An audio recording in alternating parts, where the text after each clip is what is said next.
ವಚನ ಸತ್ಯ ವಚನ, ಭೂಮಿಗೆ ಬಂದ ವಚನ. ವಚನ ಸತ್ಯ ವಚನ, ಭೂಮಿಗೆ ಬಂದ ವಚನ. ಆದಿಯಲ್ಲಿ ಇದ್ದ ವಚನ, ನಮ್ಮ ನೋಡ ಬಂದ ವಚನ. ವಚನ ಸತ್ಯ ವಚನ, ಭೂಮಿಗೆ ಬಂದ ವಚನ.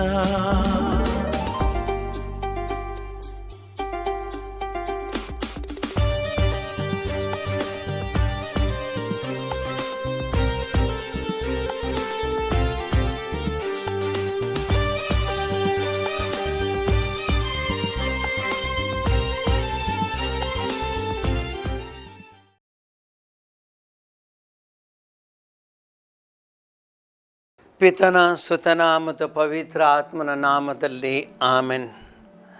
ಪ್ರಿಯ ಸಹೋದರ ಸಹೋದರಿಯರೇ,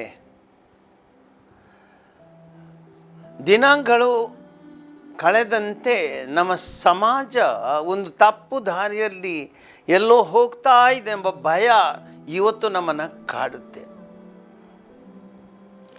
ಇವತ್ತಿನ ಈ ಕಾಲದಲ್ಲಿ, ಇಂದಿನ ದಿನಗಳಲ್ಲಿ ನಮ್ಮ ದೇಶದಲ್ಲಿ, ನಮ್ಮ ಪರಿಸರದಲ್ಲಿ ಬೆಳೆಯುವಂತಹ ಕೋಮು ದ್ವೇಷ ಅಥವಾ ಭೇದ ಭಾವಗಳು ಇವೆಲ್ಲವೂ ಯಾಕೆ ಈ ರೀತಿ ಬೆಳೆಯುತ್ತವೆ?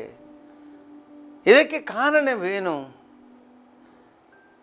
ಕೆಟ್ಟದನ್ನು ಯಾಕೆ ಈ ರೀತಿ ಬೆಳೆಯುತ್ತೆ? ಮನುಷ್ಯನಲ್ಲಿ ಇವತ್ತು ಇಂಥ ದುರಾಚಾರಗಳು ತುಂಬ್ತಾ ಹೋಗ್ತಿವೆ. ಇವೆಲ್ಲವುಗಳು ಯಾತಕ್ಕೆ ಈ ರೀತಿ ಬೆಳೆಯುತ್ತವೆ? ಸಹೋದರ ಸಹೋದರರೇ, ಇದಕ್ಕೆ ಕಾರಣ ಮನುಷ್ಯನೇ.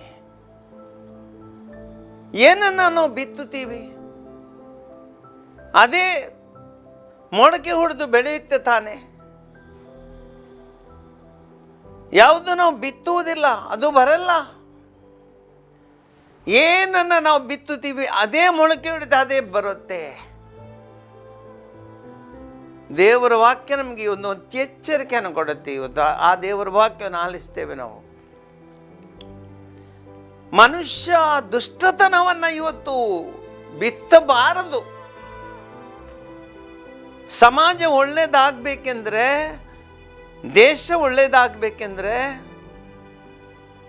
ನಾವು ಇರುವ ಪರಿಸರ ಒಳ್ಳೆಯದಾಗಬೇಕೆಂದ್ರೆ ಮನುಷ್ಯ ಒಳ್ಳೆಯದನ್ನು ಬಿತ್ತಬೇಕು, ದುಷ್ಟತೆಯನ್ನು ಒದ್ದೋಡಿಸಬೇಕು. ಇದು ನಮ್ಮ ಕರ್ತವ್ಯ. ಇದರ ಬಗ್ಗೆ ಇವತ್ತು ದೇವರ ವಾಕ್ಯ ನಮಗೆ ಜ್ಞಾನವನ್ನು ನೀಡುತ್ತೆ. ಕೇಳೋಣ. ಇವತ್ತಿನ ದೇವರ ವಾಕ್ಯ ಶಿರಾಕನ ಗ್ರಂಥದಿಂದ ಆರಿಸಲಾಗಿದೆ. ಅಧ್ಯಾಯ 7 ವಾಕ್ಯ 1 ನಾವು ಕೇಳೋಣ. ಕೆಟ್ಟದನ್ನು ಬಿಟ್ಟು ಬಿಡು, ನಿನಗೆ ಯಾವ ಕೇಡು ತಟ್ಟದ್ದು. ದುಷ್ಟನಿಂದ ದೂರವಿರು, ಬಿಟ್ಟು ಹೋಗುವನವನು ನಿನ್ನನು. ಸಹೋದರ ಸಹೋದರರೇ, ಬೆಂಕಿ ಬಳಿ ಇದ್ದರೆ ತಾನೇ ನಾವು ಸುಟ್ಟು ಹೋಗುವುದು. ಬೆಂಕಿಯಿಂದ ದೂರವಿದ್ರೆ ನಾವು ಸುಟ್ಟು ಹೋಗ್ತೇವ? ಇಲ್ಲ. ಕೆಸರಿನ ಬಳಿಗೆ ಹೋದರೆ ತಾನೇ ನಾವು ಕೆಸರಿನಲ್ಲಿ ನಾವು ಕಾಲಿಡು ತುಂಬಿಕೊಳ್ಳುವುದು. ಕೆಸರ ಬಳಿಗೆ ಹೋಗದಿದ್ರೆ ಕೆಸರನ್ನು ನಮ್ಮ ದೇಹಕ್ಕೆ ಹೇಗೆ ಮೆತ್ತಿಕೊಳ್ಳುವುದು? ಸಾಧ್ಯವಿಲ್ಲ. ಏನು ಮನುಷ್ಯನ ಕರ್ತವ್ಯ ಇವತ್ತು? ಕೆಟ್ಟದನ್ನು ಬಿಟ್ಟು ಬಿಡು. ಇವತ್ತು ಮನುಷ್ಯ ಮಾಡಬೇಕಾದಂಥ ಬಾಧ್ಯ ಕರ್ತವ್ಯ ಇದು. ಇವತ್ತಿನ ಸಮಾಜ ಯಾಕೆ ಹಾಳಾಗುತ್ತೆ? ಇವತ್ತಿನ ಪರಿಸರ ಯಾಕೆ ಹಾಳಾಗುತ್ತೆ? ಇವತ್ತಿನ ಕುಟುಂಬಗಳು ಯಾಕೆ ಹಾಳಾಗುತ್ತವೆ? ಕಾರಣ ಇಷ್ಟೇ, ನಾವು ಕೆಟ್ಟದನ್ನು ಇಟ್ಟುಕೊಂಡಿದ್ದೇವೆ. ಯಾವ ಸಮಾಜದಲ್ಲಿ ಒಬ್ಬ ವ್ಯಕ್ತಿಯಲ್ಲಿ ದ್ವೇಷವಿದೆ, ಕೋಪವಿದೆ, ಭೇದಭಾವವಿದೆ, ಭ್ರಷ್ಟಾಚಾರವಿದೆ, ಕೆಟ್ಟತನವಿದೆ, ಕಾಮುಕತನವಿದೆ, ಹಗೆತನವಿದೆ, ಮತ್ಸರವಿದೆ, ಇದು ತಾನೇ ಮನುಷ್ಯನಿಗೆ ಇನ್ನೊಬ್ಬವನಿಗೆ ಅದನ್ನು ಅಂಟಿಕೊಳ್ಳುವುದು. ಅದು ನಮ್ಮಲ್ಲಿ ಇಟ್ಕೊಂಡ್ರೆ ತಾನೇ ಅದು ನಮ್ಮಿಂದ ಹೊರಬರೋದು. ಕನ್ನಡಕ ತೊಡ್ತೀನಿ, ನಾನು ಕನ್ನಡಕ ಇಟ್ಟಿದ್ದೀನಿ, ಇದು ಶುದ್ಧ ಕನ್ನಡಕ. ಆದರೆ ನಾನು ಇವತ್ತು ಕಪ್ಪು ಕನ್ನಡ ಹಾಕಿದರೆ ಏನಾಗುತ್ತೆ? ಎಲ್ಲವೂ ಕಪ್ಪು ಕಾಣುತ್ತೆ. ಹಳದಿ ಕನ್ನಡ ಹಾಕಿದರೆ ಏನು ಕಾಣುತ್ತೆ? ಹಳದಿ ಕಾಣುತ್ತೆ. ಸಹೋದರ ಸಹೋದರರೇ, ಇವತ್ತು ಮನುಷ್ಯನಲ್ಲಿ ಈ ಕೆಟ್ಟತನ ತುಂಬಿದೆ, ದ್ವೇಷ ತುಂಬಿದೆ. ಅವನು ಈ ಜಾತಿಯವನು, ಇವನು ಈ ಜಾತಿಯವನು, ಇವನು ಯಾವ ಭಾಷೆಯವನು, ಈ ಭಾಷೆಯವನು, ಅವನು ಈ ಧರ್ಮದವನು, ಇವನು ಈ ಧರ್ಮದವನು. ಇದು ಇಂಥ ಒಂದು ಘಟನೆಗಳು. ಇವತ್ತು ನಾನು ಬೆಳಗ್ಗೆ ತಾನೇ ಇವತ್ತು ಟಿ ವಿಯಲ್ಲಿ ನೋಡಿದ ವಿಷಯ, ಒಂದು ಜೋಡಿ ಅವರು ಪ್ರೀತಿಸಿ ಮದುವೆ ಆಗಿದ್ದಾರೆ. ಆದರೆ ಅವರ ತಂದೆ ತಾಯಿಗಳು ಅವರನ್ನು ಬದುಕಲು ಬಿಡ್ತಿಲ್ಲ. ಪ್ರೀತಿಯಿಂದ ಮದುವೆ ಆಗಿದ್ದಾರೆ, ಆದರೆ ಬೇರೆ ಬೇರೆ ಜಾತಿಗಳೆಂಬ ಕಾರಣಕ್ಕೆ ತಂದೆ ತಾಯಿಗಳು ಅವರನ್ನು ಬದುಕಲಿಕ್ಕೆ ಬಿಡ್ತಾ ಇಲ್ಲ, ಅಲೆಯುತ್ತಿದ್ದಾರೆ. ಕೊನೆಗೆ ಅವರು ಪೊಲೀಸ್ ಠಾಣೆಗೆ ಹೋಗಿ ಅಲ್ಲಿ ಅವರನ್ನು ಬೇಡಿಕೊಂಡಿದ್ದಾರೆ, ಹೇಗಾದ ನಮಗೆ ಜೀವಿಸಲು ದಾರಿ ಮಾಡಿಕೊಡಿ. ಯಾಕೆ ಈ ದ್ವೇಷ? ಜಾತಿಗಳು, ಮನುಷ್ಯ ಜಾತಿ ಎಂಬುದು ಶ್ರೇಷ್ಠವಲ್ಲವೇ? ಸಹೋದರ ಸಹೋದರರು, ಇದೇ ಮನುಷ್ಯನಲ್ಲೇ ಇವತ್ತು ತುಂಬಿಕೊಂಡಿರುವುದು. ದ್ವೇಷ, ಹಗೆತನ, ಭೇದ ಭಾವಗಳು, ಕೆಟ್ಟ ಯೋಚನೆಗಳು, ಇವುಗಳು ಮನುಷ್ಯನಲ್ಲಿ ತುಂಬಿಕೊಂಡಿರುವಂಥ ವಿಷಯಗಳು. ಬೆಂಕಿಯನ್ನು ನಮ್ಮಲ್ಲಿ ಇಟ್ಕೊಂಡ್ರೆ ಬೆಂಕಿ ನಮಗೆ ಸುಡದೇ ಇರುತ್ತದೆ, ಖಂಡಿತವಾಗಿ ಅದು ಸುಡುತ್ತೆ. ವಿಷವನ್ನು ಇಟ್ಕೊಂಡ್ರೆ ಅದು ವಿಷವಾಗಿ ನಮಗೆ ಕಾಡದೇ ಇರುತ್ತೆ. ಒಂದು ಚಿಕ್ಕ ಕಥೆ ಇದೆ. ಯಾವನೋ ಒಬ್ಬನು ಹಿಮಾಲಯಕ್ಕೆ ಹೋದಂತೆ. ಆ ಹಿಮಾಲಯದ ಪ್ರದೇಶ ಐಸಿಂದ ತುಂಬಿದ ಪ್ರದೇಶ, ಮಂಜಿನ ವಾತಾವರಣದಲ್ಲಿ. ಆ ಮಂಜಿನಲ್ಲಿ ಒಂದು ಚಿಕ್ಕ ಹಾವಿತ್ತು, ವಿಷ ಹಾವು. ಅದು ಆ ಮಂಜಿನಲ್ಲಿ ಒದ್ದಾಡುತ್ತಿತ್ತು. ಅದು ಇವನನ್ನು ಬೇಡಿಕೊಂಡಿದ್ದಂತೆ, ಅಯ್ಯ ನನ್ನನ್ನು ಹೇಗಾದರೂ ಬದುಕಿಸು, ನಾನು ಇಲ್ಲಿ ಸಾಯ್ತಾ ಇದ್ದೀನಿ. ಅದಕ್ಕೆ ಇವನು ಹೇಳಿದ, ನೋಡು ನೀನು ವಿಷ ಹಾವು, ನಿನ್ನ ನಾನು ಹಿಡ್ಕೊಂಡ್ರೆ ನಾನು ಸಾಯ್ತೀನಿ, ನಿನ್ನನ್ನು ಕಡೀತೀಯಾ, ನಾನು ಸಾಯ್ತೀನಿ. ಆದರೆ ವಿಷ ಹಾವು ಹೇಳಿತಂತೆ, ಇಲ್ಲ ನಾನು ನಿನ್ಗೇನು ಮಾಡಲ್ಲ, ನನ್ನನ್ನು ಬದುಕಿಸು. ಏನೇನು ಮಾಡಲ್ಲ ನಿನಗೆ. ಅವನು ನಂಬಿದ, ಹಾವನ್ನು ಹಿಕ್ಕಿದ, ತನ್ನ ಕಿಸೆಯಲ್ಲಿ ಹಾಕ್ಕೊಂಡ. ಅಲ್ಲಿ ಬೆಚ್ಚಗಿತ್ತದು. ಬೆಟ್ಟದಿಂದ ಕೆಳಗೆ ಇಳಿದು ಬಂದ. ತಪ್ಪಲು ಪ್ರದೇಶ ಬರುವಾಗ ಆತನು ಆ ಹಾವನ್ನು ತನ್ನ ಕಿಸೆಯಿಂದ ತೆಗೆದು ಅಲ್ಲಿ ಬಿಡೋನಂತ ಕೈ ಹಾಕ್ತಾನೆ. ಆ ಹಾವು ಅವನನ್ನು ಕಡ್ದು ಬಿಟ್ಟಿತ್ತು. ವಿಷ ಹಾವು ಕಡ್ದು ಬಿಡ್ತು. ಇದನ್ನು ಹೇಳಿದ, ಏನು ಮಾಡಿದ್ಯಾ, ನೀನು ಕಡಿಯಲ್ಲ ಅಂತ ಹೇಳಿದೆ, ಆತನ ನೀನು ಕಡ್ದು ಬಿಡ್ತೀಯಾ, ಅದಕ್ಕೆ ನಾನು ಸಾಯ್ತೀನಿ. ಅದಕ್ಕೆ ಹಾವು ಉತ್ತರ ಕೊಡ್ತಂತೆ, ಅಯ್ಯೋ ನಾನೇನು ಮಾಡ್ತೀನಿ, ಸಾಯುವುದು ನನ್ನ ಅಭ್ಯಾಸ, ಅದು ವಿಷ ಅದನ್ನು ಅದಕ್ಕೆ ಕಡಿಯುವುದು ನನ್ನ ಅದೊಂದು ಜೀವನದ ಭಾಗ. ಆ ಕಡಿಯೋದ್ರಲ್ಲಿ ಹೇಗೆ ಸಾಧ್ಯ? ಸಹೋದರ ಸಹೋದರರೇ, ಇದೇ ನಮ್ಮ ಜೀವನದಲ್ಲಿ ನಡೆಯುವುದು. ನಮ್ಮ ಜೀವನದಲ್ಲಿ ಆ ವಿಷ ಹಾವುಗಳನ್ನು ಇಟ್ಕೊಂಡಿದ್ದೀವಿ ನಾವು.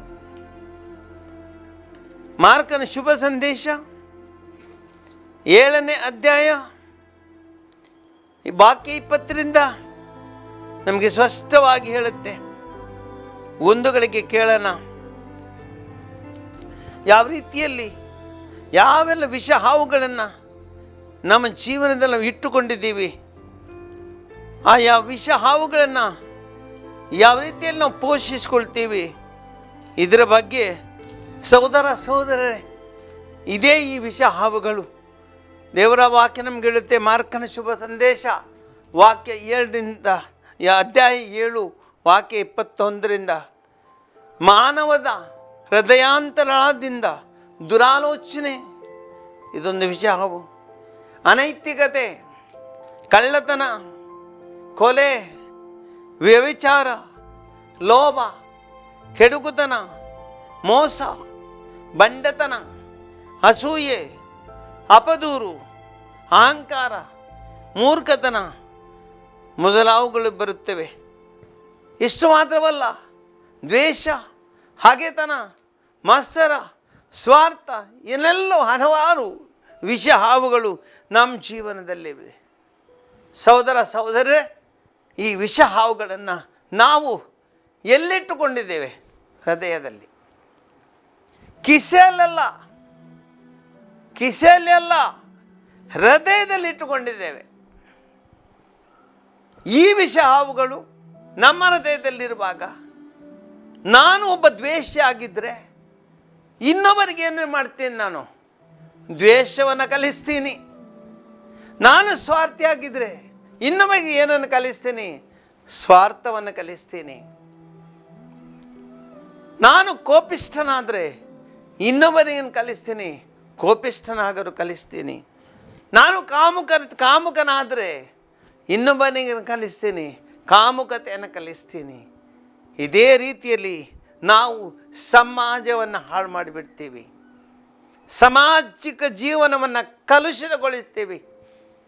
ಇದೇ ಇವತ್ತು ದೇವರ ವಾಕ್ಯ ನಮ್ಗೆ ಹೇಳುತ್ತೆ, ಕೆಟ್ಟದನ್ನು ಬಿಟ್ಟು ಬಿಡು. ಸಹೋದರ ಸಹೋದರರೇ, ಸಮಾಜವನ್ನು ಒಳ್ಳೇದು ಮಾಡಬೇಕು, ಕುಟುಂಬವನ್ನು ಒಳ್ಳೇದು ಮಾಡಬೇಕು, ನಾವು ಜೀವಿಸುವ ಪರಿಸರವನ್ನು ಒಳ್ಳೇದು ಮಾಡಬೇಕು. ನಾವು ಮಾಡಬೇಕಾದ ಕರ್ತವ್ಯ, ನಾವು ಕೆಟ್ಟದನ್ನು ಬಿಟ್ಟುಬಿಡಬೇಕು. ದೇವರ ವಾಕ್ಯ ನಮಗೆ ಹೇಳುತ್ತೆ, ಯಾವೊಬ್ಬ ಮನುಷ್ಯನು ಕೆಟ್ಟತನದಲ್ಲಿ ಬದುಕಿದರೆ ಆತನು ಒಳ್ಳೆಯವನಾಗಲು ಸಾಧ್ಯವಿಲ್ಲ. ಅದಕ್ಕಾಗಿ ಅದನ್ನು ಬಿಟ್ಟು ಬಿಡದೆ ಮನುಷ್ಯನ ಜೀವನ ಪರಿವರ್ತನೆ ಆಗಲ್ಲ. ಇದು ಬಹಳ ಮುಖ್ಯ. ಸಹೋದರ ಸಹೋದರರೇ, ಒಬ್ಬ ಮನುಷ್ಯ ಎಷ್ಟೇ ಕೆಟ್ಟವನಾಗಿರ್ಬೋದು, ಆದರೆ ಯಾವಾಗ ಅವನು ತನ್ನ ಜೀವನದಲ್ಲಿ ಮಾಡಿದ ತಪ್ಪುಗಳನ್ನು ಒಪ್ಪಿಕೊಳ್ಳುತ್ತಾನೆ, ಕೆಟ್ಟತನದಿಂದ ತಿಳಿಯುತ್ತಾನೆ, ಆ ಜ್ಞಾನವನ್ನು ಪಡೆಯುತ್ತಾನೆ, ಆತನ ಜೀವನ ಪರಿವರ್ತನೆಯಾಗುತ್ತೆ. ಅದಕ್ಕೆ ದೇವರ ವಾಕ್ಯ ಮುಂದೆ ಹೇಳುತ್ತೆ, ದುಷ್ಟನಿಂದ ದೂರವಿರು, ಬಿಟ್ಟು ಹೋಗನವನು ನಿನ್ನನು. ದುಷ್ಟ ನಿನ್ನನ್ನು ಬಿಟ್ಟು ಹೋಗಲ್ಲ, ನೀನು ದುಷ್ಟನನ್ನು ಬಿಟ್ಟು ದೂರವಿರು. ದುಷ್ಟ ನಿನ್ನನ್ನು ಅಂಟಿಕೊಂಡಿರ್ತಾನೆ, ಅವನು ನಿನ್ನನ್ನು ಸಾಯಿಸೋಕೆ ಬರೋದು. ದುಷ್ಟನಲ್ಲಿ ಒಳ್ಳೆತನ ಇಲ್ಲ. ಆ ದುಷ್ಟ ನಿನ್ನೊಡನೆ ಇದ್ದಾನೆ ಅಂದರೆ ನೀನು ದುಷ್ಟನಾಗುತ್ತೀಯ. ದೂರ ಹೊರಡು ಆತನಿಂದ. ಮುಂದೆ ಹೇಳುತ್ತೆ, ಮಗನೇ ಬಿತ್ತನೆ ಮಾಡಬೇಡ, ಅಧರ್ಮವೆಂಬ ನೇಗಿಲು ಗೆರೆಗಳಲ್ಲಿ, ಆಗ ಕೊಯ್ಲು ಮಾಡುವುದಿಲ್ಲ 7ರಷ್ಟು ಅದರಲ್ಲಿ. ಒಬ್ಬ ರೈತ ನೇಗಿಲಿಂದ ಉಳ್ತಾ ಹೋಗುತ್ತಾನೆ. ಆ ಉಳ್ತಾ ಹೋಗುವಾಗ ಆ ನೇಗಿಲ ಗೆರೆಗಳು ಬೀಳುತ್ತವೆ. ರೈತ ಬಿತ್ತನೆಯನ್ನು ಮಾಡ್ತಾನೆ. ಏನು ಬಿತ್ತನೆಯನ್ನು ಮಾಡ್ತಾನೆ? ಒಳ್ಳೆ ಬೀಜಗಳನ್ನು ಬಿತ್ತುತ್ತಾನೆ, ಒಳ್ಳೆ ಬೆಳೆ ಬರುತ್ತೆ. ಆದರೆ ದೇವರ ವಾಕ್ಯ ನಮ್ಗೆ ಹೇಳುತ್ತೆ, ಸಹೋದರ ಸಹೋದರಿ, ನಿನ್ನ ಜೀವನದ ನೇಗಿಲು ಗೆರೆಗಳಲ್ಲಿ ಅಧರ್ಮವನ್ನು ಬಿತ್ತು ಬಿಡಬೇಡ, ಧರ್ಮವನ್ನು ಬಿತ್ತು ಬಿಡು. ಕೆಟ್ಟವನ್ನು ಬಿತ್ತು ಬಿಡಬೇಡ, ಒಳ್ಳೆಯದನ್ನು ಬಿತ್ತು ಬಿಡು. ಯಾಕೆ? ಅಧರ್ಮವನ್ನು ಬಿತ್ತಿದ್ರೆ ಅಧರ್ಮವೇ ಬೆಳೆಯುತ್ತೆ. ಒಳ್ಳೆಯದನ್ನು ಬಿತ್ತಿದ್ರೆ ಒಳ್ಳೆಯದೇ ಬೆಳೆಯುತ್ತೆ. ಯಾವುದು ಬೇಕು ಆರಿಸಿಕೊಳ್ಳು. ದೇವರ ವಾಕ್ಯ ನಮ್ಗೆ ಹೇಳುತ್ತೆ, ಆಗ ಕೊಯ್ಲು 7ರಷ್ಟು ಅದರಲ್ಲಿ ಬರುತ್ತೆ. ಯಾಕೆಂದರೆ ಸಹೋದರ ಸಹೋದರಿ, ಒಂದು ಬೀಜವನ್ನು ಬಿತ್ತುತ್ತೀಯ.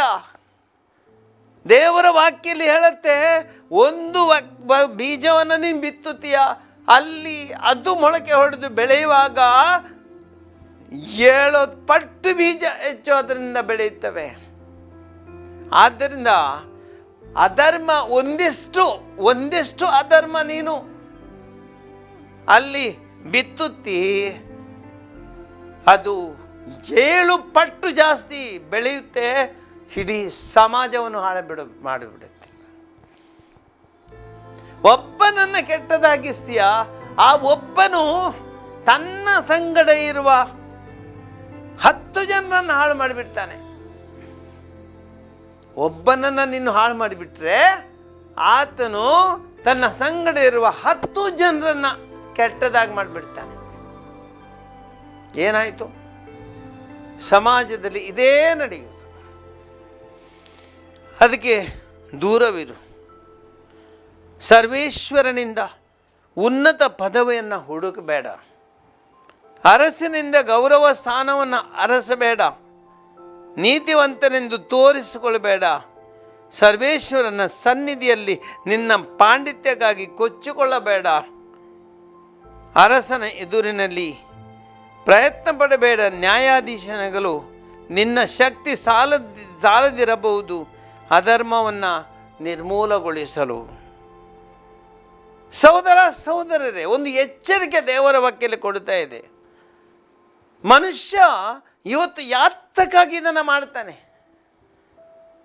ತಾನು ತನ್ನ ಜೀವನದಲ್ಲಿ ದೊಡ್ಡವನು, ತನ್ನ ಜೀವನದಲ್ಲಿ ಇದು ಮಾಡ್ತೀನಿ ಅದು ಮಾಡ್ತೀನಿ ಆ ಒಂದು ರೀತಿಯ ಆಶೆಗಳನ್ನಿಟ್ಟು ಮಾಡ್ತಾನೆ. ಅಧಿಕಾರದ ಆಸೆಯಿಂದ ಮಾಡ್ತಾನೆ. ಪದವಿಯನ್ನು ಪಡೆಯಲಿ, ಇದೆಲ್ಲ ನಾನು ಮಾಡಬೇಕು, ನಾನು ಕೆಟ್ಟದನ್ನು ಬಿತ್ತುತ್ತೀನಿ. ಯಾಕೆ?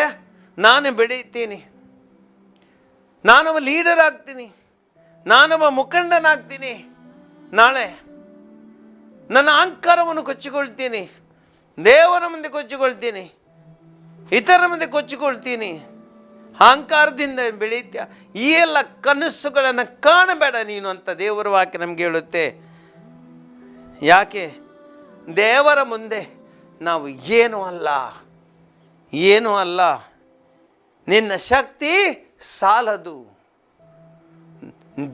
ದೇವರು ನ್ಯಾಯಾಧೀಶರು.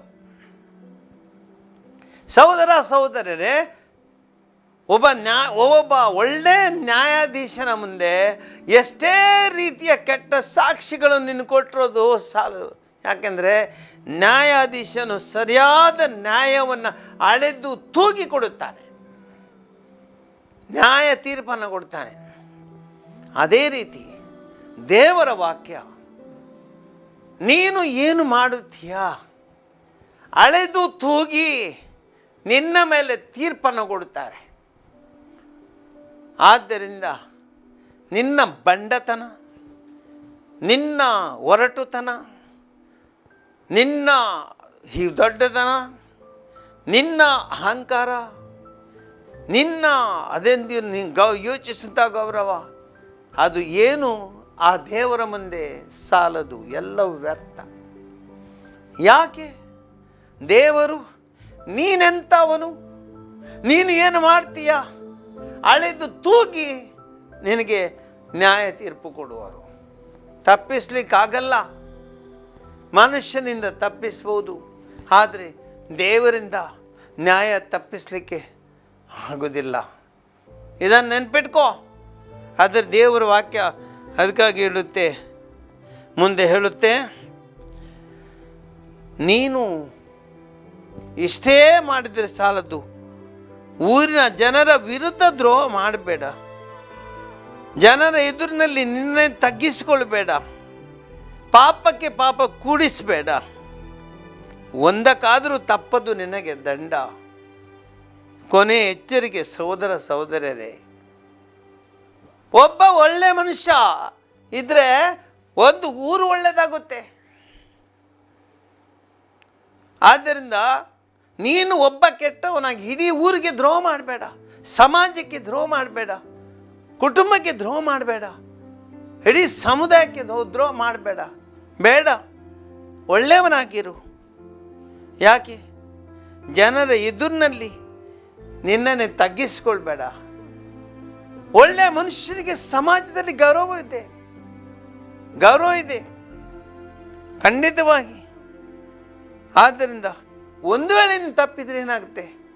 ನೀನು ಪಾಪದ ಮೇಲೆ ಪಾಪ ಮಾಡುತ್ತಾ ಹೋಗ್ತೀಯ, ಕೆಟ್ಟದ ಮೇಲೆ ಕೆಟ್ಟದನ್ನು ಮಾಡುತ್ತಾ ಹೋಗ್ತೀಯ.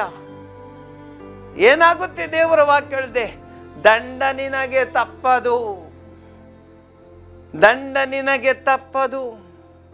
ಮನುಷ್ಯರ ಕಣ್ಣು ಮುಚ್ಚಲು ನಿನ್ನಿಂದ ಸಾಧ್ಯವಾದೀತು, ಆದರೆ ದೇವರ ಕಣ್ಣು ಮುಚ್ಚಲು ನಿನ್ನಿಂದ ಸಾಧ್ಯವಿಲ್ಲ. ಒಂದು ದಿನ ನೀನು ಸಮಾಜ ಮುಂದೆ ತಪ್ಪಿಸಿಕೊಳ್ಳಬಹುದು, ದೇವರಿಂದ ತಪ್ಪಿಸಿಕೊಳ್ಳಲಿಕ್ಕೆ ಸಾಧ್ಯವಿಲ್ಲ. ಸಮಾಜದ ಮುಂದೆ ಒಳ್ಳೆಯವನೆಂದು ನಟಿಸಿಕೊಳ್ಳಬಹುದು, ಆದರೆ ದೇವರ ಮುಂದೆ ನಿನ್ನ ನಟನೆ ವ್ಯರ್ಥ.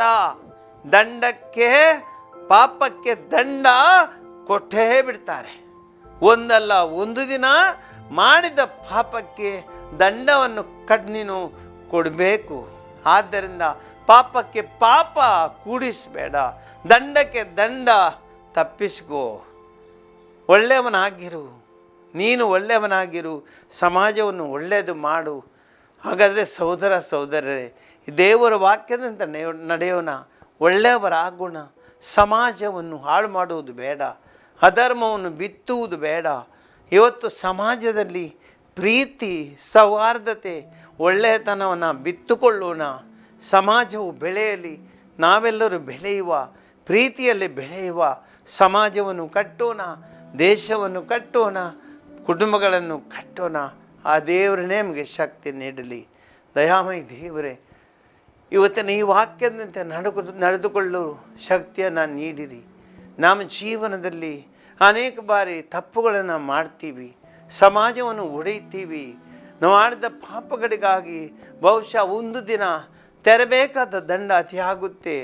ಅದರಂತೆ ನಾವು ನಡೆದುಕೊಳ್ಳದೆ, ಒಳ್ಳೆಯದನ್ನು ಮಾಡಿಕೊಂಡು, ಯಾವುದೇ ರೀತಿಯಲ್ಲಿ ಪಾಪಕ್ಕೆ ಅಂಟಿಕೊಳ್ಳದೆ, ಒಳ್ಳೆಯ ಸ್ತನದಿಂದ ಈ ಸಮಾಜಕ್ಕೆ ಒಳಿತನ್ನು ಮಾಡಿ ಗೌರವಸ್ಥರಾಗಿ ಬಾಳುವಂತೆ, ನಿಮ್ಮ ಮಕ್ಕಳಾಗಿ ಬಾಳುವಂತೆ ನಮಗೆ ಅನುಗ್ರಹಿಸಿರಿ. ನಾವು ಪ್ರಾರ್ಥಿಸ್ತೇವೆ. ಆಮೆನ್.